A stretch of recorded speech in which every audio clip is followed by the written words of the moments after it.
रोज एक ओवी संतांची,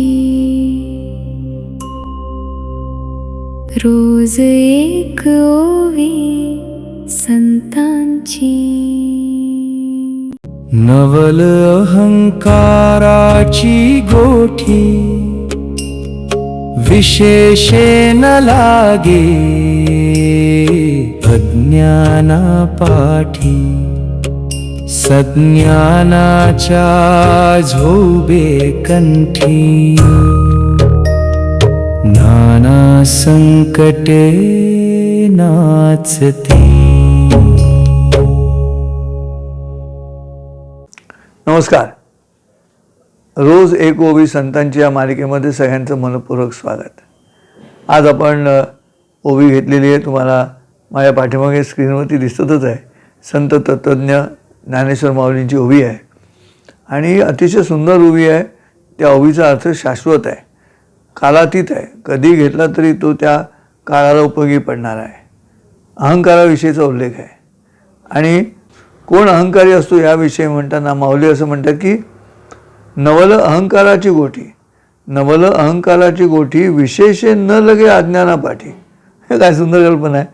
नवल अहंकाराची गोठी, विशेषे न लगे अज्ञानापाठी. सज्ञानाच्या झोंबे कंठी, नाना संकटे नाचते. काय आहे हे अहंकार आणि येतो कुठून? हा अहंकार येतो ज्ञानातून. ज्ञान आणि अहंकार या दोन उष्ण गोष्टी आहेत आणि तो अहंकार ज्ञानातून येत राहतो. म्हणून माऊली असं म्हणतात की नवल आहे. काय नवल आहे? अहंकाराची गोठी. आता नवल कशामध्ये आहे? तर नवल माऊलींचं म्हणणं असं आहे की विशेषे न लगे अज्ञानापाठी, सज्ञानाच्या झोंबे कंठी. आणि हेच नवल आहे. सज्ञानाच्या कंठी अहंकाराची गाठ झोंबत राहते. म्हणजे काय घडत असेल तो जो मी आहे, तो मी सारखा त्याच्या कंठातून बाहेर पडत राहतो. आणि हे नवल आहे. याचं कारण माऊलींची कल्पना अशी आहे की ज्ञान मिळाल्यानंतर माणूस मोठा झाला पाहिजे, हृदयानं मोठा झाला पाहिजे. त्याचे शॉक ॲब्सॉर्बर्स जे आहेत, म्हणजे दुर्दैव सहन करण्याची ताकद जी आहे, किंवा मनाविरुद्ध घडलं तर त्याविरुद्ध विषय कसा मांडता त्याबद्दल आपल्या मनातला अहंकार बाजूला ठेवून त्याला बोलता येऊ शकतं का? साधं उदाहरण घेऊ आपण की समजा माझ्या वडिलांची गाडी जी होती ती जुनी गाडी होती, प्रीमियर पद्मिनी फियाट, आणि ती आवाज करायची. खड्ड्यातून गेली की ते बॉनेट आवाज करत आहे, बूट आवाज करत आहे, दरवाजे आवाज करत आहेत. परंतु माझी गाडी आता कमी आवाज करते. माझी गाडी आहे वेंटो आणि ती गाडी कमी आवाज करते. रस्त्यातले खड्डे तेच राहिलेत. आता खड्ड्यांचं अस्तित्व काही गेलेलं नाही, पण वडिलांची गाडी खड्ड्यातून जाताना जेवढी आवाज करत होती तेवढी आता माझी गाडी करत नाही. का करत नाही? तर माझी गाडी जास्त शिकलेली आहे, माझी गाडी जास्त ज्ञानी झालेली आहे. आणि नवल असं आहे की जी अक्कल यंत्राला आहे, जी अक्कल यंत्राला आहे की जास्त शिकल्यानंतर कमी आवाज करायचा, कारण त्याचे शॉक ॲब्सॉर्बर्स जास्त उडालेले असल्यामुळे, प्रगती झालेली असल्यामुळे ते खड्डा सहज सहन करतात. परंतु हा दृष्टांत माणसाच्या बाबतीत मात्र बरोबर लागू होत नाही. त्यामुळे जी अक्कल यंत्राला आहे की जास्त शिकल्यानंतर कमी आवाज करायची, ती अक्कल माणसाला का नाही?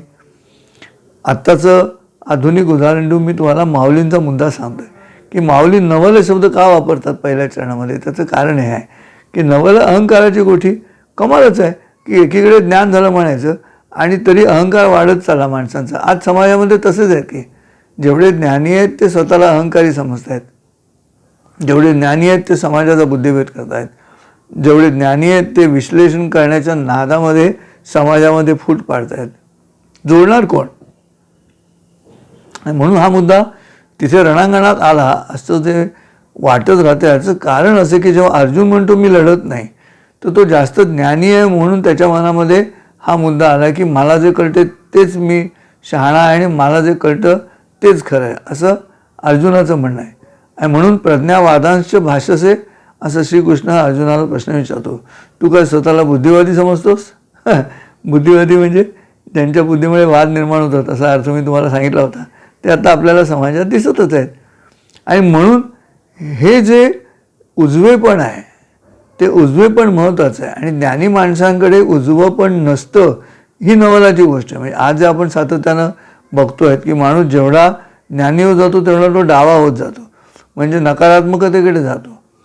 आणि म्हणून विशेष काय आहे त्याच्यामध्ये, तर ते अज्ञानाच्या जवळ जात नाही. तो जो अहंकार आहे तो कोणाच्या जवळ जातो, तो सज्ञानाच्या कंठी झोंबतो. आणि आज एक्झॅक्टली तसं करतं. म्हणजे आता जरी मी म्हटलं तुम्हाला की मी सांगतो तोच अर्थ खरा आहे, तर मीही त्या अहंकाराच्या अजगराच्या विळख्यात अडकलेला माणूस असणार आहे.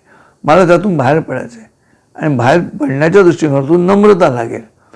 नम्र झाला भूता त्याने कोंडिले अनंता, असं ज्ञानेश्वरांचं म्हणणं आहे.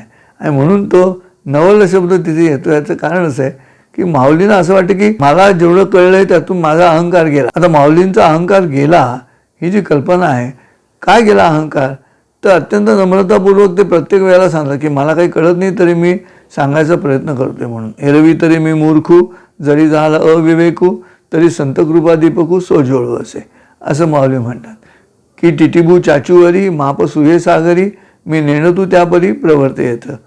हे सगळी नम्रतेची जी लक्षणं आहेत ते ज्ञानी झाल्यानंतर आहेत.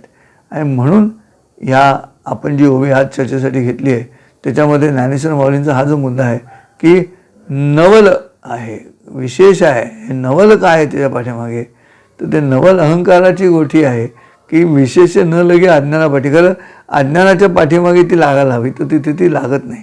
ती सज्ञानाच्या कंठी झोंबत असे. कारण इथून आवाज येतो ना, मी मी मी अहंकाराचा आवाज येतो, तिथून येतो. आणि म्हणून हे अहंकाराचं जाणं, अहंकार विहीन होणं म्हणजे तुमच्या जीवनामध्ये प्रगतीचा आणि शांतीचा, मनशांतीचा वृक्ष जन्माला येऊ शकतो, नाही तर नाही येऊ शकत. अहंकाराचं जे बीज आहे ना, ते बीज जमिनीमध्ये गेल्यानंतर फुटतं, स्वतःला मातीमोल करून घेतं तेव्हा फुटतं. त्यामुळे मला काही कळत नाही ही जी नम्रता आहे, आणि ते नम्रता घ्यायची आणि सांगायचं की प्रवर्ते येतं. म्हणजे काय की टिटिबू चाचूवरी माप सुये सागरी, मी नेणतोय त्यापरी. इथपर्यंत माऊली अत्यंत नम्रता व्यक्त करतात. काय म्हणतात की टिटवीची अंडी बेडकानं पळवली, बेडूक समुद्रात जाऊन लपला. म्हणून टिटवी म्हणते की मी बेडकाला शोधून काढीन सूड घेण्यासाठी, आणि त्याच्यासाठी मला समुद्र उपसावा लागला तरी चालेल, पण समुद्र केवढा आणि तो टिटवी पक्षी केवढा. इथे माऊली स्वतःला त्या पक्षाच्या जागी ठेवून भगवद्गीता गीतार्थू सागरू असं म्हटलेलं आहे. त्या समुद्राचा आवाका तुमच्यासमोर मांडण्याचा मी प्रयत्न करतोय, पण प्रवर्ती येतं तरी मी ते सांगणार आहे, त्याच्यावरती मी विवेचन करणार आहे. मला असं वाटतं की परमेश्वराच्या कृपेनं हे जे तुम्ही श्रोते आहात ह्या माझ्या मालिकेचे, तुमच्या मनामध्ये कधी तो जास्त शिकल्यामुळे अहंकार येऊ नये, आणि माझ्याही बोलण्यामधनं जास्त अहंकार मला होऊ नये म्हणूनच कदाचित 14-14, 15-15, 24 तास झाले तरी माझे काही ऐकणारे हजाराच्या वर जात नाहीत. कारण परमेश्वर म्हणतो तुझे व्ह्यूअर्स जर 1000च्या वर गेले आणि तुझे जे आत्ता बघणारे 500 माणसं आहेत, त्या 500 माणसांनी प्रत्येकी 15-15 जणांना जर ते फॉरवर्ड केलं, शेअर केलं, तर कदाचित तुझी संख्या वाढेल आणि तुला गर्व होईल की माझे एवढे ऐकणारे आहेत म्हणून यूट्यूबवरती. असो, हरकत नाही. सत्कार्याचा हेतू आहे आणि सत्यसंकल्पाचा दाता नारायण आत्ता माझा हा एपिसोड बघत होता. त्या नारायणाला नमस्कार करतो आणि या ठिकाणी थांबतो. उद्या भेटू पुन्हा नवीन ओवीसह. तोपर्यंत रामकृष्ण हरी. रोज एक ओवी संतांची, रोज एक ओवी संतांची.